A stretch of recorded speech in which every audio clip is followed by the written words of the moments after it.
Hello and welcome to Las Blancas podcast. Welcome back to another episode of Las Blancas. This time we are in a different setup. It's been a while, guys. Everything has been all over the place. Today we don't have Kanita with us because she has some stuff to take care of.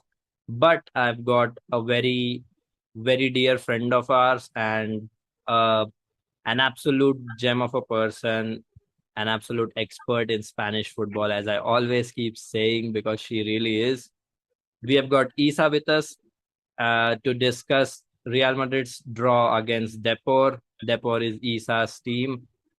She knows everything about them. She supports them throughout, and she has been talking about them for a while with me, and I know how much she loves and cares about this team. So we'll get some really interesting insights after this game, which was supposedly the end of our title race, apparently by a lot of European media houses. So we'll get into all of that. But before we do that, Isa, what's up? How you doing?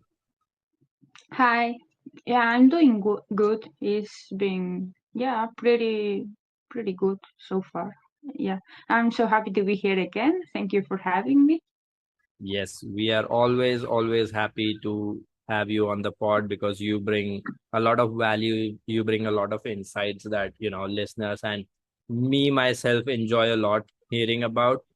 And this game, obviously, I think I don't know, because given the way we were talking about it, you were a little frustrated. But overall, what is the feeling about this game? 2-2 draw against Real Madrid. Were you expecting a point going into this game, and when the game happened, were you expecting for you guys to go on and win the game? No, I was expecting for us to lose like 4-0 or something like that. Like we've recently gotten dominated by Espanyol, Eibar. Like we are getting more results than game like good games played. Like and I don't know how but it's working, so I'm not complaining. Just vibes right now for Depor. But for when the game was happening, and you guys obviously took the lead with that early penalty and everything, did you think at that point, and especially like after that second goal went in, we equalized and then you guys scored again. I mean, we basically handed you two goals, but you guys took the lead again. At that point, did you think that, okay, we can actually win this game? Because by that point, Real Madrid weren't really playing that well. It was all very clumsy. It looked very sloppy, and Ines was having a decent game. She made some good couple of saves, and that she always does. Did you think at that point that you can get all 3 points from this game? Honestly, no. When we scored in that minute, my reasoning was okay. There's enough time for us to just tie and not lose. Like I had the math in my head, and we were gonna make one mistake that's gonna lead to a goal, but maybe we could scrap with 1 point. Like I had no hope for a victory because Depor doesn't know how to hold up leads like against anyone. I wasn't thinking that they would do it against Real Madrid. Yeah, I mean, fair enough. When you look at the table as well, it's not been, you guys do have quality. Depot has had great players, good young players in the past as well, and there is some quality in this squad too. But the results have not been coming. Only 5 wins this season so far, but 7 draws, and though 10 losses are not very good. They see you in the bottom half of the table, so it's not been the best of the seasons. There could have been there have been games which could have the draws that could have ended up as wins, because I've seen some of those games and you guys were playing really well, and then something or the other happens, and since it's such a young squad, it's difficult because they cannot manage the entire 90 minutes, and those final 20-25 minutes is where a lot of mistakes happen.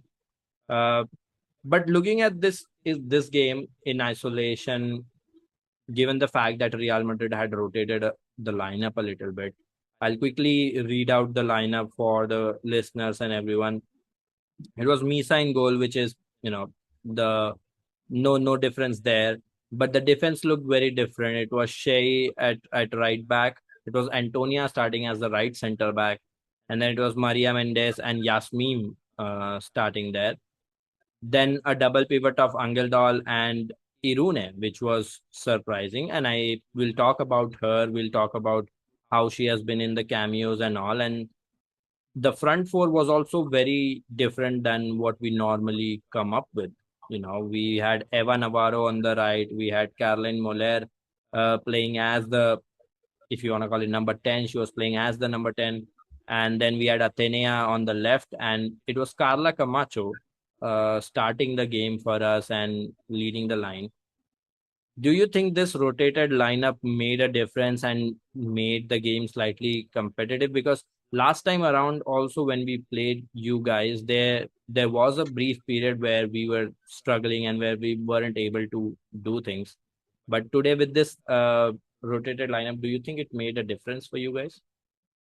Oh yeah, I do think so. Like the lineup Toril presented for this game, they basically had no chemistry together. So even if Real Madrid has better players than us, the having players that don't play with each other as often, like that really gives you a bit of an advantage or even ups the things a bit as well.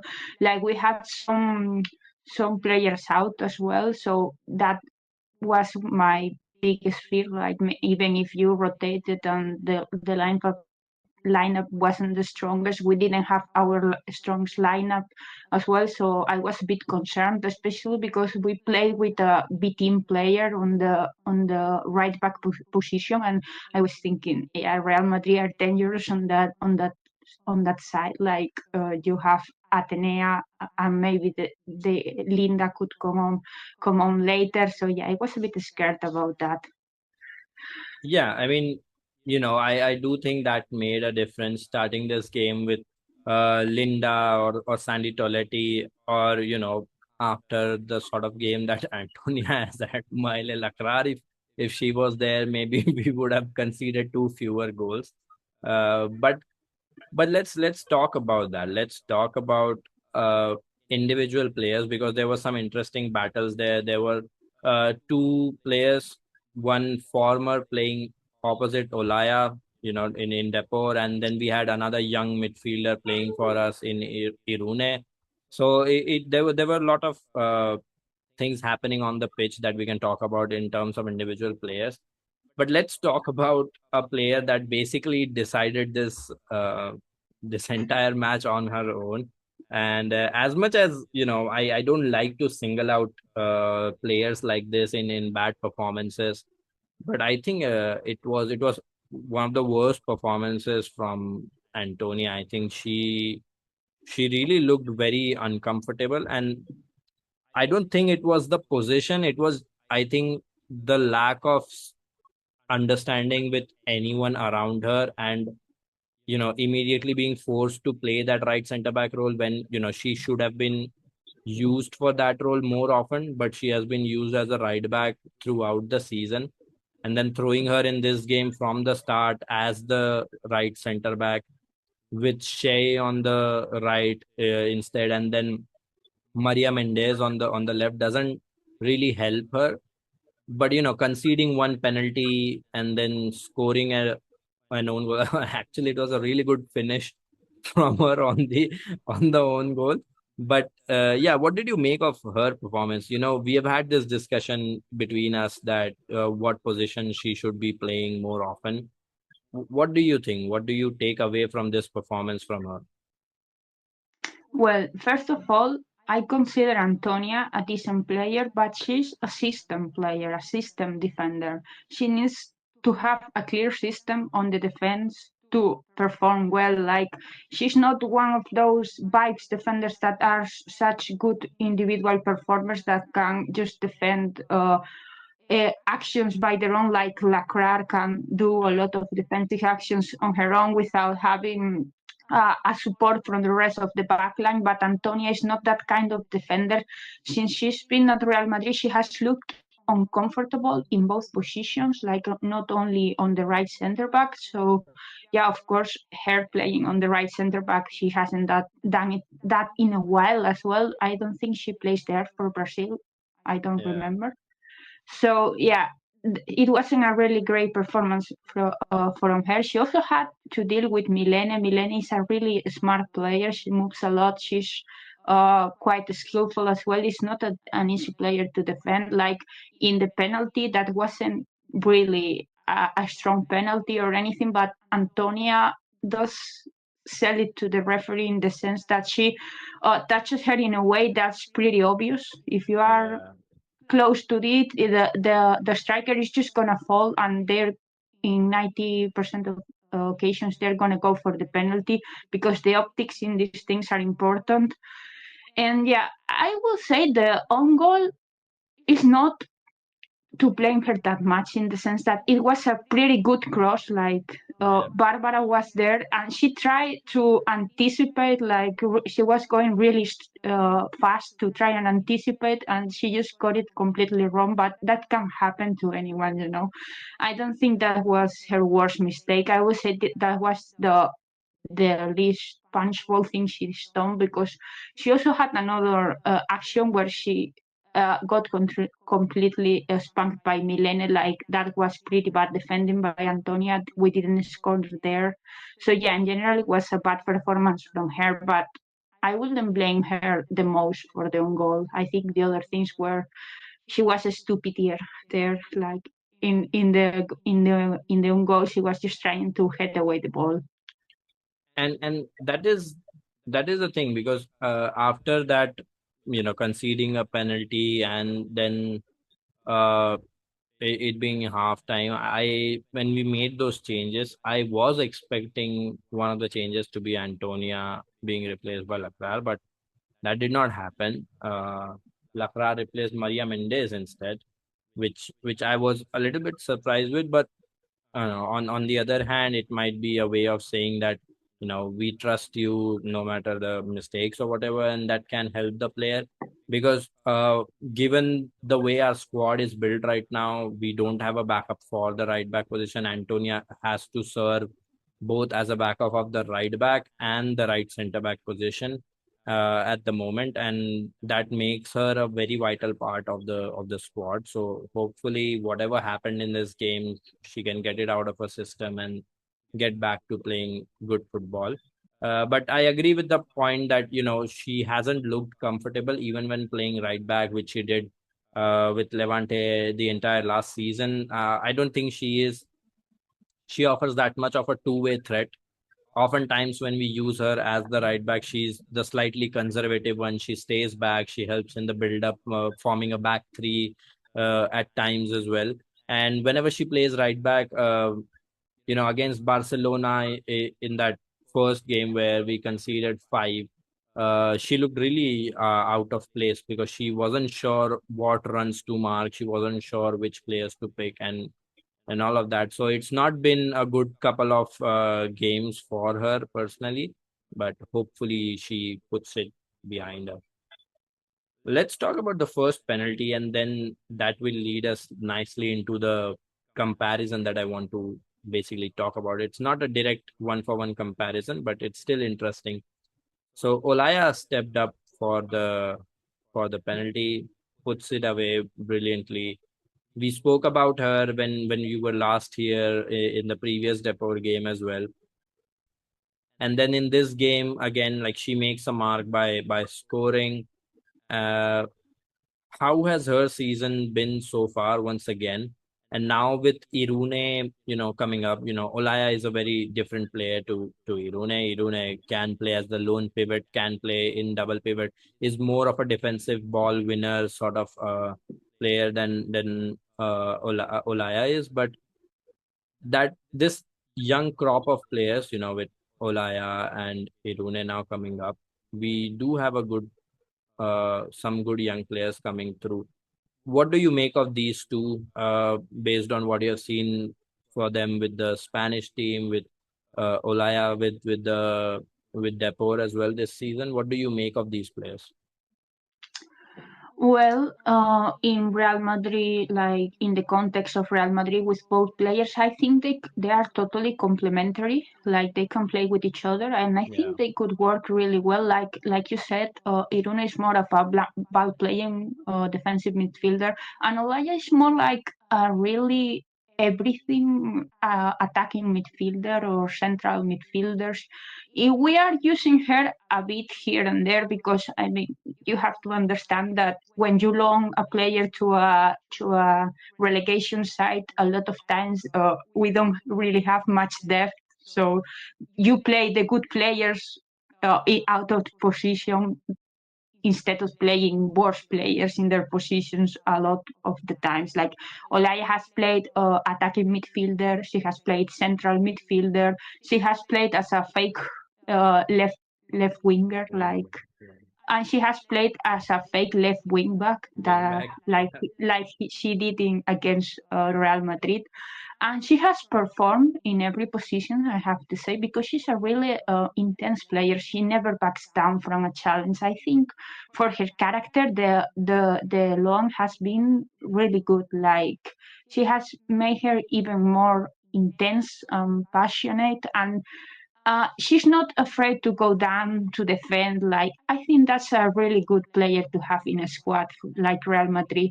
I see her like from going to as a backup, of course. No, I don't think she's going to start for Real Madrid right away, but I think she could give like rest to a lot of players, not only Toletti or maybe Angel Dal or whoever plays center midfielder. I also think she could play on Caroline Wright role. And even I think for some matches you could use her as a false left winger with because she really has comes inside and takes a lot of good passes, like Yeah. breaks lines and stuff like that. Also for Irune, I haven't seen her that much. I saw her with the under 17 squad from Spain, both in Euros and the World Cup.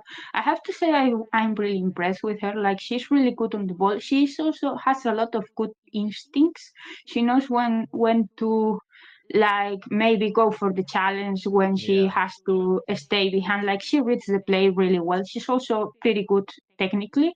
So yeah, I think she's the defensive midfielder you've been looking for so much that tried a lot of different players. I think she's gonna be it if they don't fuck it up. Like yeah. Yeah.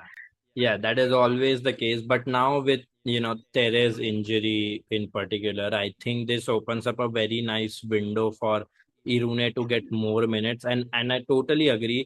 I feel like she's a really intense player as well. Like you said about Olaya, I think that character part completely mirrors with what Irune is as well. She doesn't when she first stepped on the pitch in on her debut, it never looked like she was here for the first time, or she's this young, she's just 17, 18 years old stepping on the field. She was going into challenges, and the reading of the game is my favorite part about her. I watched her at the World Cup, and it was really good. Like the way she is able to position herself, her initial positioning helps her a lot in winning the ball, and then she's able to, her anticipation is really good. She can read the passing Yeah. lines before, and she can block them and pick them up. And then once again, like she's willing to take those risks when somebody passes her by. She's willing to go for that tackle to win the ball back as well. And I think now is a very good time for her to burst onto the scene, especially with Tere out. So now this opens up a lot of opportunities for her. We are going to be playing a lot.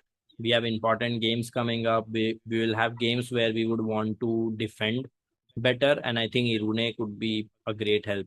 And I do agree about Olaya. We don't know which players will stay, which players might leave in women's football at any point in time. Summer window can make an entire squad overhaul at times. So, we might lose some attackers because of lack of minutes or whatever. And Olaya can fill in perfectly there.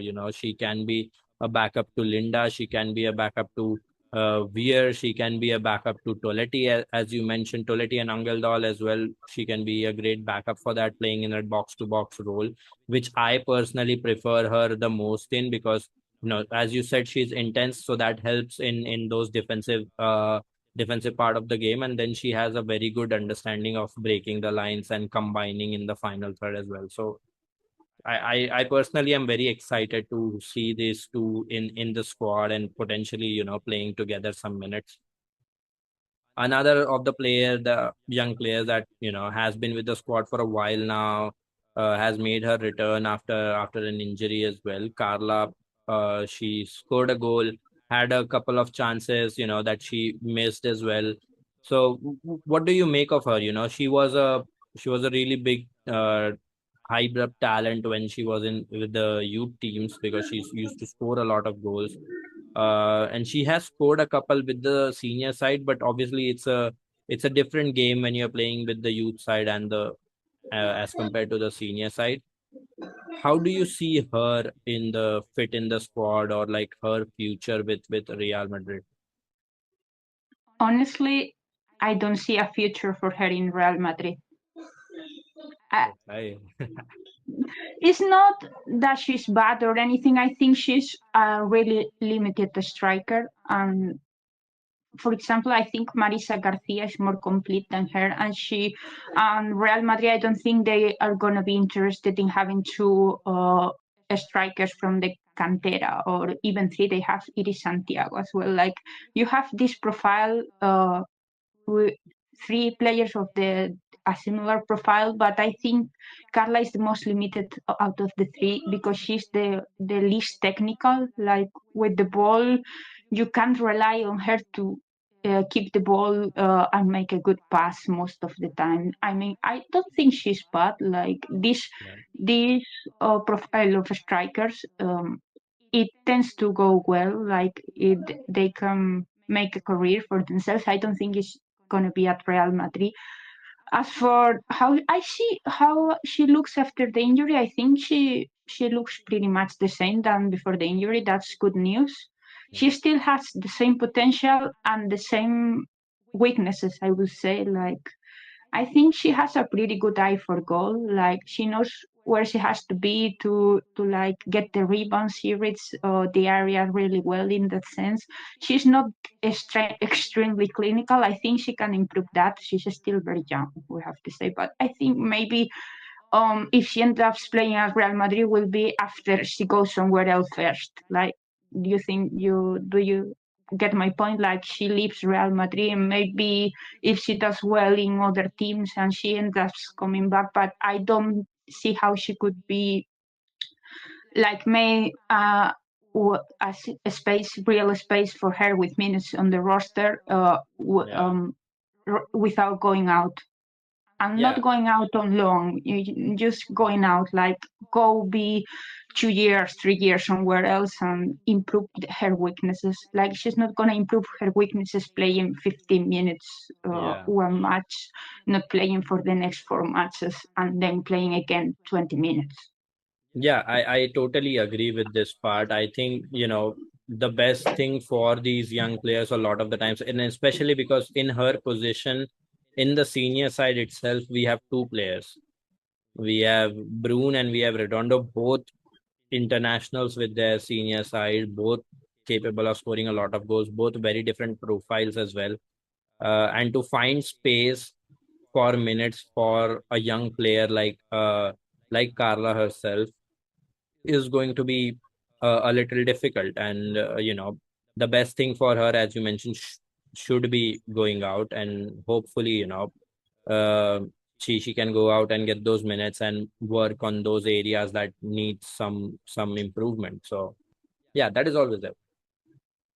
But I think another thing that I want to talk about, and this came to my attention after a good discussion on Twitter as well, uh, about the competitiveness of Liga F, which, it never crossed my mind.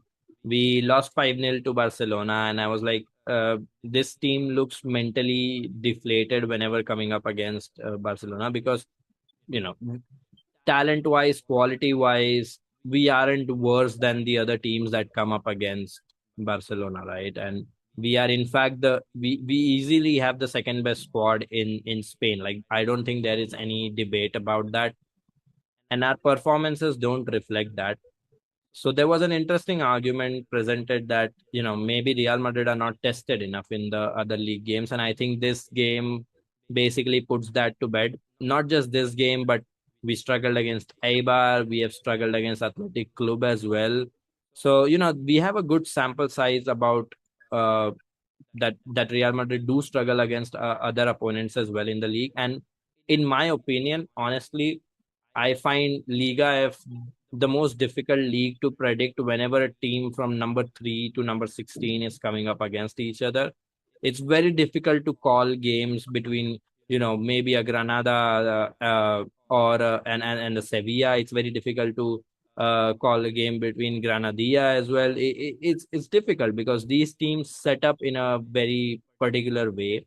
These teams have their strengths playing at home or playing away. It's very difficult to travel to their home location at times, and that is what makes it very interesting. Because you look at any league in the world, you know you look at France, if you want to, Lyon just steamroll everyone, right?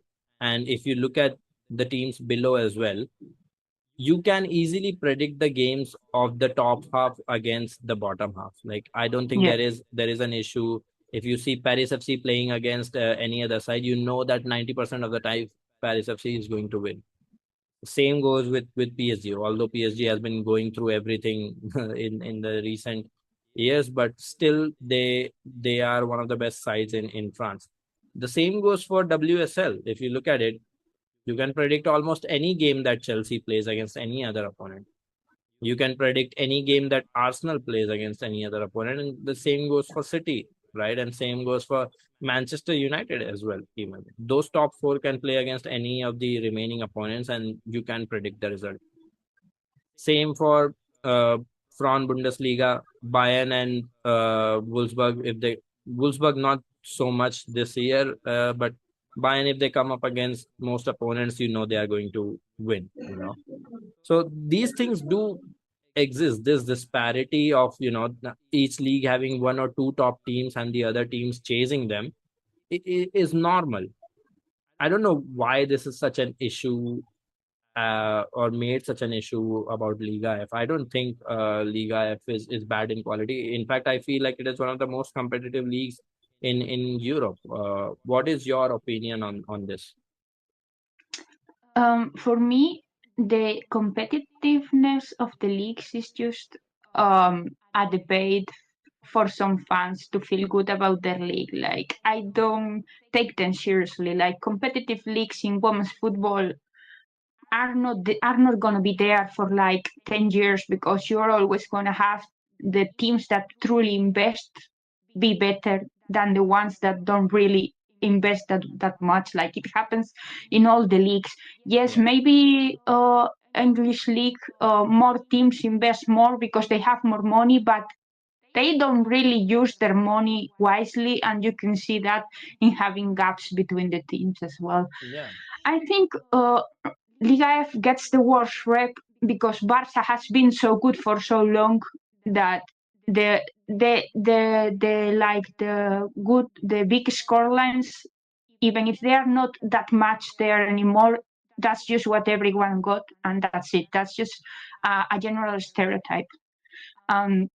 I personally don't like talking about other leagues without watching them, so that's why last year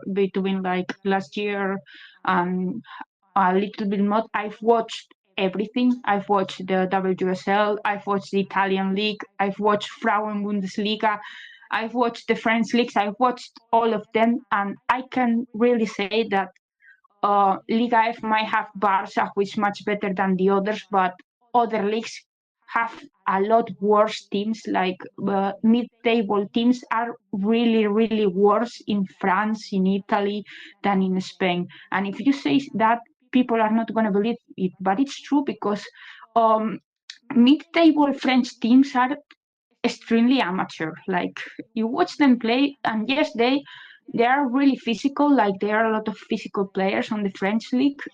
So yeah, that catches the eye, But maybe, for example, like a player that from a team that got fifth in the French league came to Valencia, who is the worst team in Liga F. So yeah, neither league is competitive. Maybe the English league is the one that's closer to being competitive because the difference between a lot of teams are not that big. But I would say that's the same case for Liga F. You have English fans saying, but a lot of matches are competitive. Oh, yes, maybe Chelsea and City or Arsenal maybe are a bit better and win a lot of the matches, but the others are competitive. This is true for Liga F as well. The other, 3 from 16, they are all competitive. They can all beat each other. Exactly. Eibar has beaten Real Madrid. It hasn't been the team that's fifth in the league. It's Eibar who probably has the least quality in their squad from the whole league. They just have a way of playing that's can really hurt a lot of teams. Yeah. So yeah, I don't think Real Madrid struggle with the problem is that they struggle because they are not tested on the league. I think they struggle because they don't really work in the tactical side. Like you have a new defense every match. Like you can't build any defensive chemistry because you play like it's never the same defense. There's always changing some players. You don't really have any automatisms apart from going to the wing and putting crosses in and then praying for Linda to do something or Caroline Vire. So I think that's what struggles, what makes Real Madrid not being able to compete with Barca, because Barca tactically they are really good. Of course, then when Real Madrid plays Chelsea or Arsenal, they can compete better because tactically they are not as good as Barca. Football always comes down to quality and tactics. And I feel like in England, the tactics are pretty bad in general. I think they have great players, but they don't have good defensive systems and possession-based attacks and stuff like that. I think that's why they need to improve. So yeah, of course, Real Madrid, even if they don't have the greatest tactics in the world, they can maybe come up with a plan that can hurt more Chelsea than it can hurt Barca, because Barca have really clear style of how they want to play. They have it like they press high. If one player, they have gotten worse. Yes, this coach is worse than the previous one, but they still have that edge over. And yeah, I totally agree. You mentioning the fact that it's any team between 3 to 16 can beat any other team in that position group, which is not the case a lot of the times in the other leagues. It's a clear top three, top four, and then the other ones are just struggling whenever they come up against them. And in that as well, there are very clear relegation favorites at times who are just absolute who aren't great at all. Whenever they play, it's 99% sure that they are going to lose against any opponents. So, which is not the case with Liga F. A lot of the times, even the teams that are struggling at the bottom can come up with a very good performance against one of the top teams and can make Atleti struggle, can make Levante struggle, can make Levante Badalona struggle as well. So it's an interesting league. It's different play styles as well. We get to see sometimes some teams play long. Eibar famously have pulled off two or multiple wins playing that deep 6 player block as well, which is very difficult to break. We have teams playing on transition. Previously Sevilla were very famous for that with Tony Payne and Inma Gabaro, both running and playing on transition, being a great threat. So we have this variety which I think challenges teams in every sort of way. It's just that Barcelona are so dominant, not just in Spain but across Europe as well. We have seen them post these big score lines against bigger opponents as well. They have won the finals against Chelsea with a 4-0 score line. So it's not the league's competitiveness. It's rather that Barcelona are just too good. But if you remove them, the league is very very competitive in every single game. That is what I feel. But let's put this behind. And I think the reason, this in this game, Toril definitely rotated the lineup and rotated heavily. And part of the reason was that, that upcoming game against Arsenal in the Champions League, both the men's side and the women's side are going to face the same opponent in the quarterfinals. And this game is definitely big because you are out of the Copa del Arena. You did not win the Super Copa either. So this game is definitely a big one for Madrid because they do want to make it to the semis at least and have a deep run, be in those top four teams in Europe. And I think with Arsenal, it's closer than a lot of people are giving them credit for, right? Like, I don't feel Arsenal are going to run away with it or anything. Arsenal themselves have had a lot of problems recently. They conceded 3 against West Ham, then they lost to Liverpool, and have been struggling in general as well. They have been struggling with their defense. Their attack has been all over the place. They have had a managerial change mid-season, and after a very good start for Rene, I think teams have started to figure out, or maybe that is one element of it, but teams are playing better against them as well. And I think it's a very close match. What do you think about this matchup between Real Madrid and Arsenal? Yeah, I do think it's going to be close as well. Like, I see both the squads are pretty even. Like, maybe Arsenal have one or two players that are better, like more than Real Madrid, but in general, the squads are pretty even. Like, both have holes on their squads, both have Yeah. their good players, their like arms or stuff. I don't know what I'm saying. Sorry. Like, they both have players that can hurt each other, and I think True. in the tactical sense, it's not gonna be very decisive. Like, I think both teams can dominate each other. Like, Real Madrid can take the ball from Arsenal. Arsenal maybe can take the ball from Real Madrid. What Real Madrid needs to do to do well in this tie is play like they did against Chelsea, not play like they did against Paris FC and BK Hacken last year, because Yeah. Real Madrid lost to these teams because in a way they play in such a cowardly way that you let these teams beat you. In that sense, like, you shouldn't have let them beat you because you were better than them. So you have to believe that you can compete with them, not just go to the match like you go against Barcelona, like mentally they are already know they're gonna lose. Yeah. But if they go with a positive mind, they can totally challenge Arsenal. Like you said, Arsenal isn't doing that great as well. They have big problems on defense. Their center backs can really be hard by Real Madrid attack. I think they are gonna struggle to defend Signe Broom, Yeah. Because and they are gonna struggle to defend Caicedo and Bayer as well. Yeah, and this is the thing. Like, both the teams are really bad at defending set pieces. That is what I've gathered. Arsenal recently against West Ham were all over the place when defending set pieces, and Real Madrid have historically been absolutely worst at defending set pieces. So Yeah, set pieces can be a decisive factor, and you rightly mentioned Senior Brune can be a decisive factor as well, because on those set pieces, on those crosses, they do struggle. Arsenal do struggle to defend those balls, and Senior Brune, with her physicality, with her ability in the air, can make the most of those balls.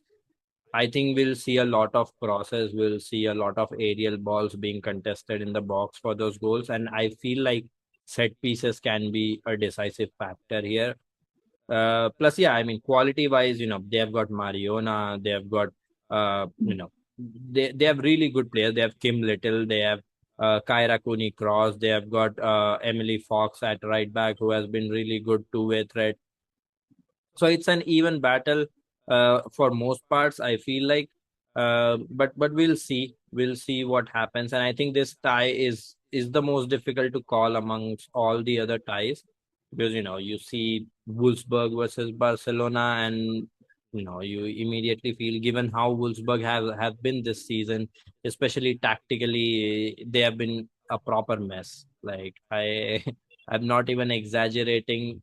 This Wolfsburg looks like a shadow of themselves. Like not even a shadow of what they were when they had Pernilla Harder, Caroline Graham Hansen, and Eva Pajor. They are a shadow of what they were when Oberdorf was there. Like they look so bad. They look so disorganized. I never imagined that they would switch to a back five to just, try to not leak as many goals. And they have done that. They are playing Janine Minge as one of the center backs this season. And Yule Brand is playing as wing back at times, and Linette Bierenstein is leading the line, trying to replace Eva Pajor.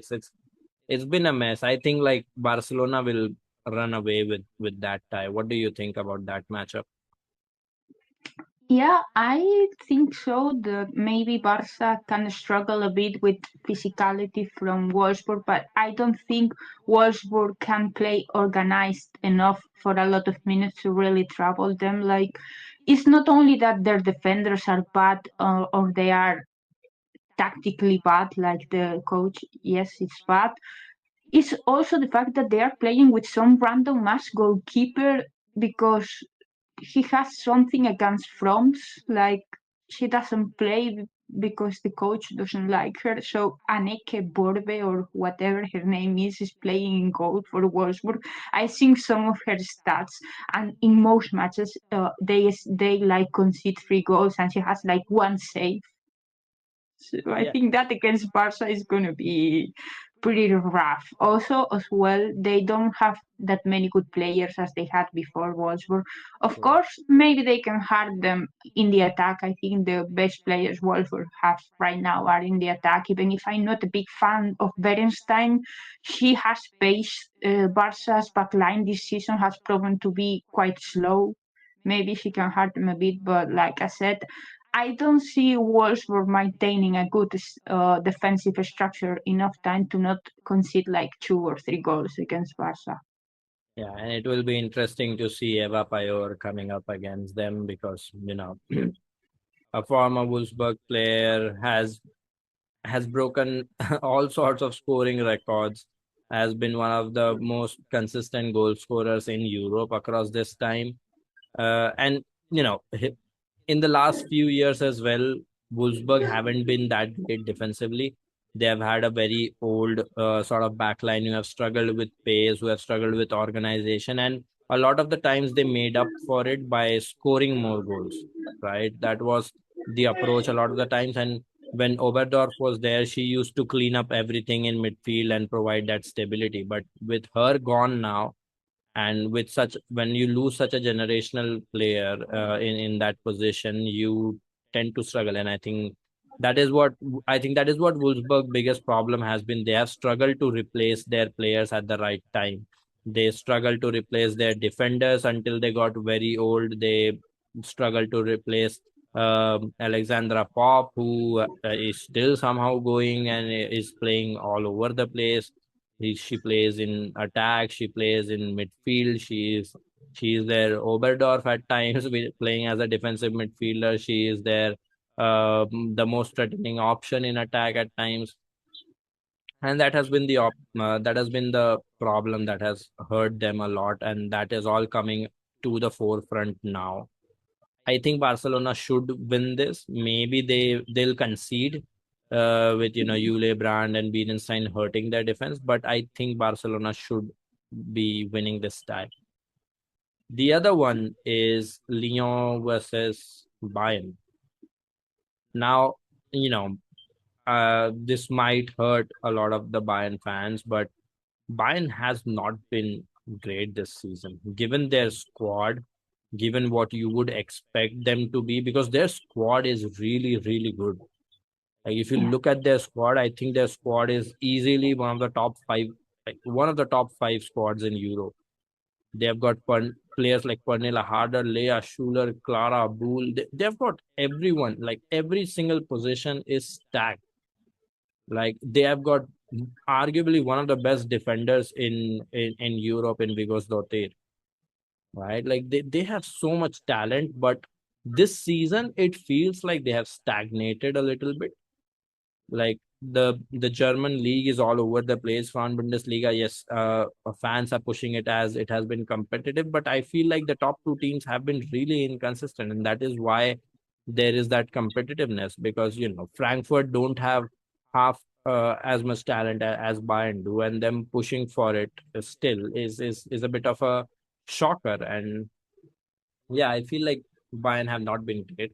On the other hand, Lyon have found some working formula somehow under Montemuro, which I wasn't expecting. I was expecting them to be slightly slow in possession and slightly lethargic in possession, and all of that, which are typical Joe Montemuro teams do.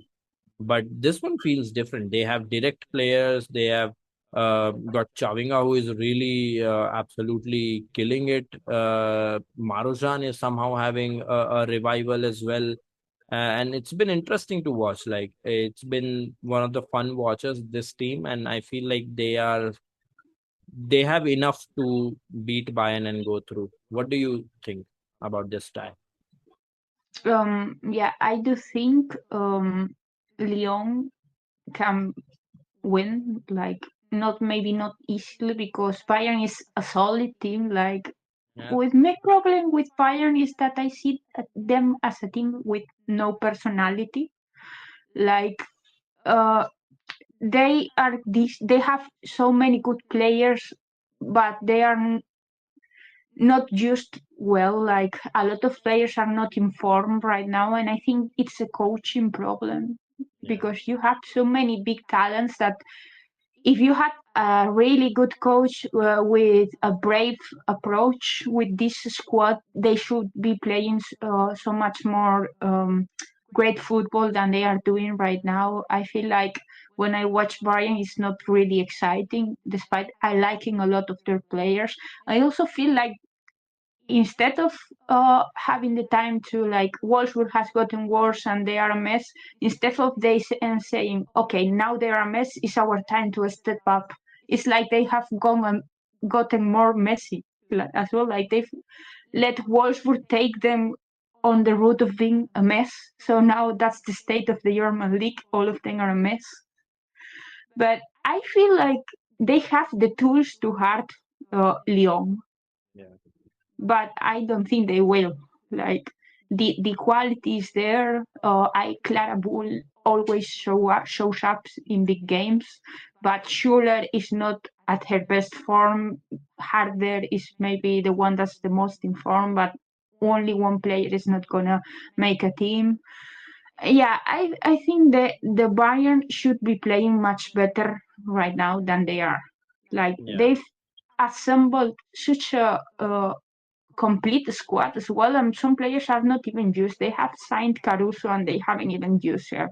Yeah. Like, they don't know what to do with some players they've signed. On the other hand, with Lyon is weird because I don't rate Montemurro as a coach, but they have such a good attack Yeah. and talented midfielders that I think it's even impossible for him to fuck it up. Like, however he plays them, like, yes, he at least has an idea, like the what you mentioned of the slow position style play. With Lyon players that are so direct and fast, you can really play slow. I think that's helping him. Like, the good Hmm. players he has, it's helping his tactics as well. So Lyon is looking better. So yeah, I think it's gonna go for Lyon. Maybe like it ends in the global 1-3 or stuff like that. But I think Lyon has the most talent, the most well used talent. Like, they use their talent much better than Bayern does. I think Bayern should go for a coach change as soon as they can.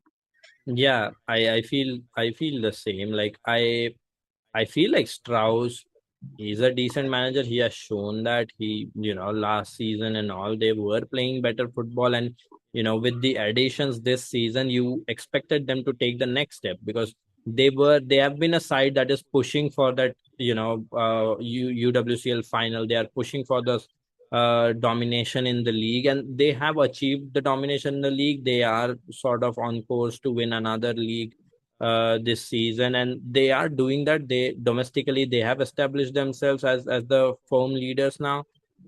But Europe is where they want success, because you get Magda Eriksson, you get Pernilla Harder, you get youngsters like Alara, you get youngsters like Momoko Tanikawa.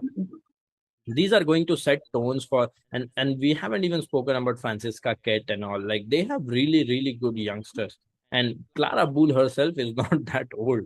Like, let's be real, like these are all players who are entering their peak now, age wise, or will enter their peak in the coming year. So they have made a squad that is very well built, but I think they're not maximizing what they can get out of this squad, and that is a little sad.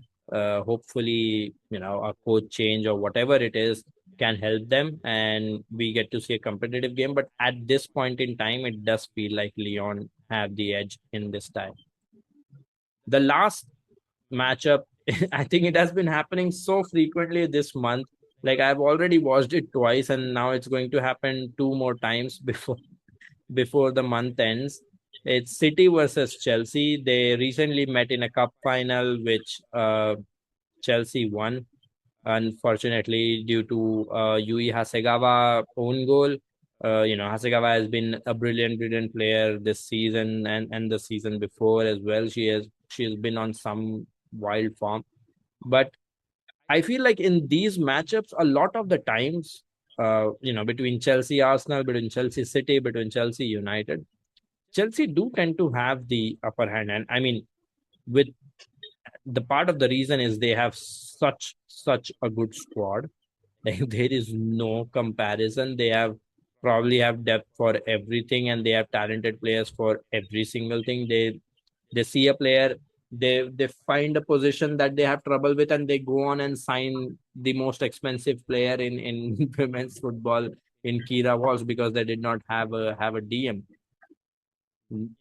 Sam Kerr will soon make a return, and Sam Kerr is one of the best strikers in the world. As much as one would want to argue it, she is definitely a proven goal scorer. And you have all these players. You have got Lucy Bronze with all the experience. So this is what they're doing now. They are desperate for that Champions League now, because they have been to finals, they have lost finals, they have been close, they have beaten Barcelona last season, but they could not make it through.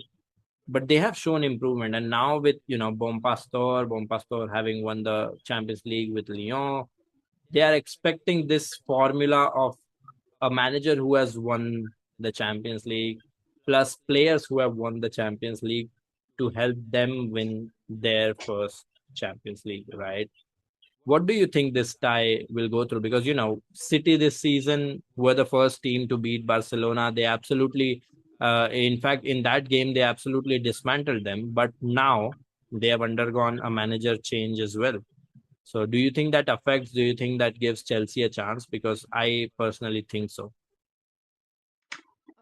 From this tie, I think it's going to be close, but Chelsea is going to take it. Like, at the 99% chance, Chelsea is going to take it, because here you get a few factors. The first one is that City plays some good stuff.